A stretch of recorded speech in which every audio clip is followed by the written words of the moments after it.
Hi friends, VN വ്ളോഗ്സിൻ്റെ പുതിയൊരു എപ്പിസോഡിലേക്ക് എല്ലാവർക്കും സ്വാഗതം. ഇന്ന് വന്നിട്ട് ഒരു വെറൈറ്റി ആയിട്ടുള്ള ചിക്കൻ വെച്ചിട്ടുള്ള ഒരു റെസിപ്പിയാണ് ഉണ്ടാക്കാൻ പോകുന്നത്. ഗ്രീൻ ചിക്കൻ വെരി സൂപ്പറാണ്. ചപ്പാത്തിയുടെ കൂടെയോ അപ്പത്തിൻ്റെ കൂടെയോ വെറുതെ കഴിക്കാനായാലും സൂപ്പറാണ്. അപ്പോൾ നമുക്ക് പെട്ടെന്ന് തന്നെ വീഡിയോയിലേക്ക് കടക്കാം. അപ്പോൾ വീഡിയോ കാണുന്ന എല്ലാവരും ലൈക്ക് ചെയ്യുക, ഷെയർ ചെയ്യുക, സബ്സ്ക്രൈബ് ചെയ്യുക. ആദ്യം തന്നെ ചിക്കനിലേക്ക് 1 സ്പൂൺ വിനാഗിരി ഒഴിക്കാം. വിനാഗിരിക്ക് പകരം ചെറുനാരങ്ങയുടെ നീര് യൂസ് ചെയ്യുന്നത് നല്ലതായിരിക്കും. ഇനി 2 സ്പൂൺ തൈര് ഒഴിക്കാം. കട്ട തൈര് എടുക്കുന്നതായിരിക്കും കുറച്ചുകൂടെ നന്നായിട്ടുണ്ടാവുക. ഇനി ഒരു ലേശ കുരുമുളക് പൊടിയും കുറച്ച് ഉപ്പും കൂടി ചേർത്ത് നന്നായിട്ട് ഒന്ന് മിക്സ് ചെയ്ത് അതൊരു 15 മിനിറ്റ് നമുക്ക് റെസ്റ്റ് ചെയ്യാൻ വെക്കാം.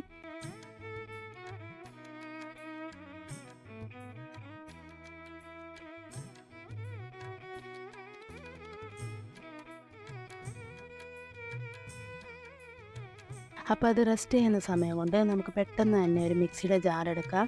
അതിലേക്ക് ഒരു 3-4 പച്ചമുളക്, ഒരു 5-6 അല്ലി വെളുത്തുള്ളി, 2 കഷ്ണം ഇഞ്ചി, ഒരു സവോളയുടെ പകുതി, പിന്നെ ഒരു 2 തണ്ട് പുതിനയില, കുറച്ച് മല്ലിച്ചപ്പ്, പിന്നെ ഒരു 3-4 കശുവണ്ടിപ്പരിപ്പ് അധികം ഇടുന്നത് നന്നായിരിക്കും. ഇതെല്ലാം കൂടെ ഇട്ടിട്ട് നന്നായിട്ട് അരച്ചെടുക്കാം.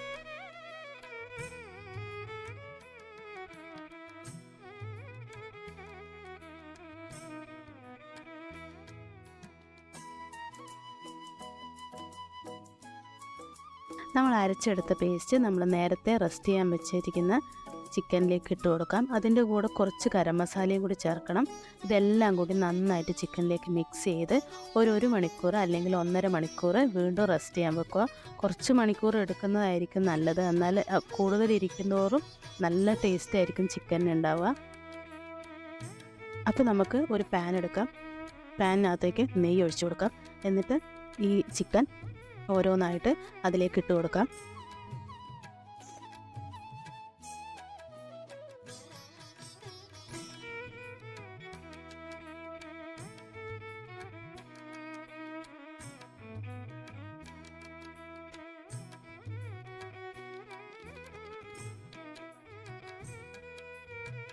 ഇടയ്ക്ക് ഇളക്കി കൊടുക്കണം, കാരണം അടി പിടിക്കാതെ ശ്രദ്ധിക്കേണ്ടതാണ്. ഇനി ഒരു ഭാഗം നന്നായിട്ട് തന്നെ വെന്തിട്ടുണ്ട്. ഇനി നമുക്കിത് മറിച്ചിട്ട് കൊടുക്കാം. 2 ഭാഗവും നന്നായിട്ട് അതുപോലെ വേവിച്ചെടുക്കാം.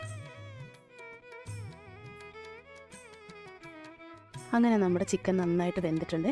ഇതിന് ശേഷം അതിൻ്റെ ഗ്രേവി കുറച്ചും കൂടെ ഉണ്ടായിരുന്നു. അത് നന്നായിട്ട് ഇതിലേക്കൊന്ന് ഒഴിച്ചു കൊടുക്കാം. എന്നിട്ട് ഒരു 2-3 മിനിറ്റ് ഒന്നും കൂടി അത് വേവിച്ചെടുക്കാം.